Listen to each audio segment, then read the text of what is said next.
What's up, everybody? Thanks for joining me on these analysis. We're going to be looking at MSTR and Bitcoin today. MSTR is currently sitting at 315 right now, 315.47. Of course, moving after hours. If you take a look at Robinhood, haven't looked at that just yet. But on the weekly perspective, we closed underneath this key level of support. And as we always talk about, now that we got a weekly close underneath here, which is a higher time frame, we're looking for the retest for a potential continuation down. The odds are increasing to the downside to the next structure. It doesn't have to happen per se, but that's the idea. The momentum is carrying down, and that's why we close underneath the structure, because of the momentum to the downside. Now, of course, it's not out of the question that we can land at 325, close back above, and now we're talking about the opposite the following week, which it happens. The markets are dynamic, they're constantly changing. So if we close back above, we'd be looking for a retest off of here and potentially a clean move to the top of this range, sitting at around 358, especially when you take a look at this last weekly candle. Absolutely godlike candle to the downside, engulfing candle to the max all the way down, and that's why we got that close underneath that structure. On the daily, not too much going on after these couple red days.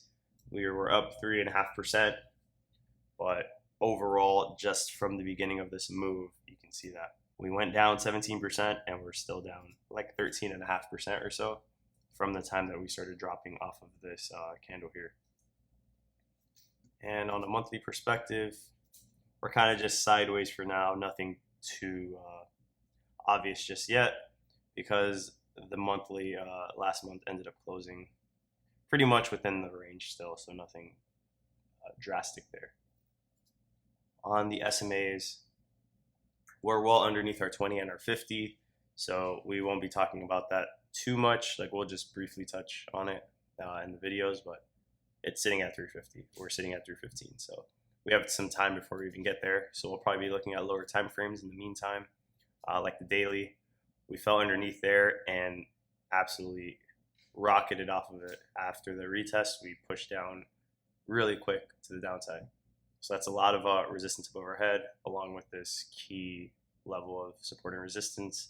So that, in confluence with this 20-day SMA, could potentially push price further down. Now, on the flip side of the more bullish scenario, we could be looking at some kind of bottoming pattern. I'm not going to completely call this a double bottom. I mean, you technically could if you just draw it like that, and then you say that that's the double bottom. But it looks a little funny to call it that. But sure, if we want to do that, then yeah, we could be seeing some kind of double bottom potentially. That's just being optimistic. And now that we are creating higher lows, so maybe we start to hug this along with this support and confluence to push price higher. So that's another way to look at price right now. And I don't think that's very, out of the ordinary or crazy. On the volume, today we saw 11.5. The day prior we saw 13, 11, 13, 19.5. So after that huge red day, it's kind of just been status quo where it normally is at. Nothing too drastic right now. On the weekly RSI, we're underneath the midline at 50. We're sitting at around 45, so let's see if we can push back above that. Now, once we do make that push up there, we do have this yellow moving average that's going to be acting as a level of resistance, so be aware of that on the weekly RSI for MSTR. And on the daily, it looks like we're trying to create some kind of bottoming pattern there. We are creating higher lows, as you can see. We'll see if that holds, but if we can continue to see something along the lines of this, then we could potentially start to see a nice move to the upside and a continuation of the previous moves that we were hoping for. Bitcoin on the monthly. So if I remember correctly, the month started, so the monthly candle on Bitcoin started out something like this. There was no wick on the bottom, and I remember saying just based off of regular price action, that's not a normal candle. Now, it is possible to see something like that whenever you are in serious momentum and Bitcoin's in the middle of its absolute peak volume momentum, FOMO to the max. That's when you'll see a candle like that, and it's kind of normal. But in this kind of sideways, slowly climbing kind of market that we've been in for Bitcoin, that's not very normal. So I was saying, I think that unfortunately, I think that we would see some kind of downside to create the wick that we need before continuing higher. It's a little not concerning, but just more of a gut feeling than looking at the charts. It has really nothing to do with like, I'm not saying there's anything bearish going on, but having no wick on the bottom of this candle it just makes me feel like we're gonna see some kind of move to the downside at some point. I don't know how much higher we'll go. It could turn out to be a wick, but I hope I'm absolutely wrong. Like, I actually want to be wrong. I want this thing to keep ripping to the upside. I hope it's a green engulfing candle. But just with no wick on the bottom, it's just kind of odd. And it looks like that's exactly what we got. I didn't think it was going to happen that quickly, but it ended up happening. And we pushed all the way down to 107, bounced off of this key level of support that we've had drawn out for, I don't even know how long now at this point. I think it's been, 10 months, something like that. We started out when we created the resistance over here. We started to take note of that and identify this as a level, and it's been a key level of support and resistance ever since, and it continued again, and we pushed all the way down, tapped it, and we started to push back higher. So we'll see what the next candle brings. The bearish scenario could look like getting some kind of wick, getting a wick to the upside and then filling this wick with the red candle. That's the bearish scenario. The bullish scenario is that we wick down a little bit and then we just have a nice little green candle, maybe close somewhere halfway in here, and then continue the momentum and eventually close back above this key level support and continue what we were doing. Of course, it has to do with what the president said with 100% tariffs, so that spooked the market. But no matter what it is, whatever the narrative is, doesn't really matter. The price action still occurred. We still fell all the way down, tapped this level, and then we started pushing back higher. Manipulated or not, it still happened. So we'll see what happens. Now, we're going to be keeping an eye out on these fib levels for key reversals or continuations. Ideally, what we want to see for this leg to kind of invalidate the bearishness and continue bullish, we want to close above this 0.5 of 618, the golden zone, retest off of it, use it as support, and start to climb up these sequences, the 786, 886, and eventually to the 1, and then continue and break that and completely invalidate this entire leg here. That's what we're looking for. That's what we want to see. On the weekly SMAs, it looks like we came back for a touch off of the 20-week SMA, and now we got a secondary touch again. After just talking about these two candles here, we've had multiple touches, but we've had those two back-to-back touches, and now it looks like we could potentially use that as a floor and try to move up a little bit higher. On the daily, we're hugging the 50, using that as a floor, and then we're going to find some resistance off the 20-day. So that's going to be in confluence with this structure right here. So be aware of some kind of resistance at 116.8. Once we break that, we might be able to have a clean move back to this structure at around 119 to around 120.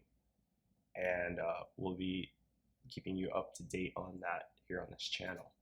MSTR divided by IBIT is pretty much continuing the same trend that it's had. Nothing different. Yeah, it went up 4%, but that's really nothing, especially when you take a look at what just happened. Dropped all the way down 10%. It's down 6.2% from the open of this candle over here. And honestly, when you look at the trend, you kind of see a pretty obvious trend where it's a push down, a move back up, a push down further, a move back up, I'll push it down further, I'll move back up. So what occurs next? Of course, it doesn't have to continue, but if we're just following the trend, remember they say trend is your friend, we're going to follow the trend until otherwise. Yeah, that's kind of the pattern that it's already been showing. And it's actually, a lot of times you'll see large moves and then the move will get shorter and weaker and weaker. This one's getting longer, longer, and even longer every single time. So it's getting more powerful to the downside, which is not a good sign either. Let me see if I can measure that out actually, because right now I'm just going based off of my eye, but it looks like, yeah, this move is shorter than this one. And then if we take it to the bottom here, I don't know if they're about the same size, practically equal, maybe a little bit shorter, but you can see it's not really losing much steam to the downside. It's actually just building momentum ever since the first one. So we'll be watching if that continuation occurs, which we've already been talking about for a while on this channel, that we could continue to see MSTR divided by IBIT underperform and IBIT continue to outperform MSTR in the downturn. Of course, in the uptrend, MSTR destroys IBIT, so you can see that happens. But in the sideways and down markets, MSTR will get slaughtered, and it has been. The spike on tether dominance was absolutely insane. Shot all the way up to 5.5. I would love to see that in the opposite direction, where we actually get a touch of the blue line, but we had it to the upside. And then it came back relatively quickly from 5.5 all the way back to 4.6 or so. And now we're kind of hovering on this key level of support and resistance. Right now, it looks like we're kind of creating an ascending triangle, which isn't a good sign. You can see we're kind of just winding up and getting tighter and tighter on the moves. And then eventually, if it were to play out like an ascending triangle, you see some kind of breakout to the upside. Doesn't have to play out like that, but that's how ascending triangles typically work. We'll see if we can actually break down underneath this key support on this trend line and break this key level of support or resistance and continue on down. Right now it's looking more bullish than bearish. We just want to see it playing back inside of this ascending triangle and eventually fall back underneath and kind of invalidate the ascending triangle that we have drawn out here. On the bullish case for tether dominance, or I guess bearish for Bitcoin, we're bouncing off the 0.5, the 618 potentially for a move higher. The invalidation would be, falling back underneath the golden zone, using it as resistance, and then continuing that move down and beyond these sequences here to see a bearish move, which would be very bullish for Bitcoin. For those who don't know, tether dominance represents risk off to risk on and risk on to risk off. So as this is going down, it's showing risk off sentiment, so Bitcoin and other risk on assets will drop, and then vice versa. And then every time we touch or get relatively close to this blue line, we have seen a top for Bitcoin. We did come pretty close over here, so we're not sure if that was the touch just yet, but I'm hoping that we can see a secondary move down here, whether it's a double bottom or a move further down, and actually make contact with this blue line, how it has in the past. On the SMAs, you can see here on the weekly that we have this 50 moving average that we're actually using as support, which is very bearish for Bitcoin. We want to fall back underneath that 50 and the 20 to continue on to the downside. And here on the daily, we're starting to see good signs. As you can see, we've fallen underneath the 200 and we are continuing down, acting as a level of resistance. Hopefully this can continue, and then we can break through the 20 and the 50 all along the way down. The dollar has been rising since that point where we were speaking of, saying that if we do break this upward sloping trend line, it's going to be pretty short-lived, and it seems like that was the case so far. We'll see if it comes back for another retest or falls through. But the reason we came to that conclusion is because of the multiple touches that we've seen prior, and we had the touch again. So using our best judgment is just pretty much going based off of what happened previously, and we were guessing to the upside because of what's happened every single time that we've come into contact with this trend line. Even through the deviation, it was short-lived for 3 or 4 months, and then it starts to climb back up. And as this climbs up, that is a risk off, signal. So we definitely don't want to see the dollar climb too much. Climbing a little bit is not a big deal, but if it climbs significantly, that's going to be a risk off sentiment for the market. That's pretty much all I have for you guys. Make sure you drop a like and subscribe. I'll see you guys in the next one.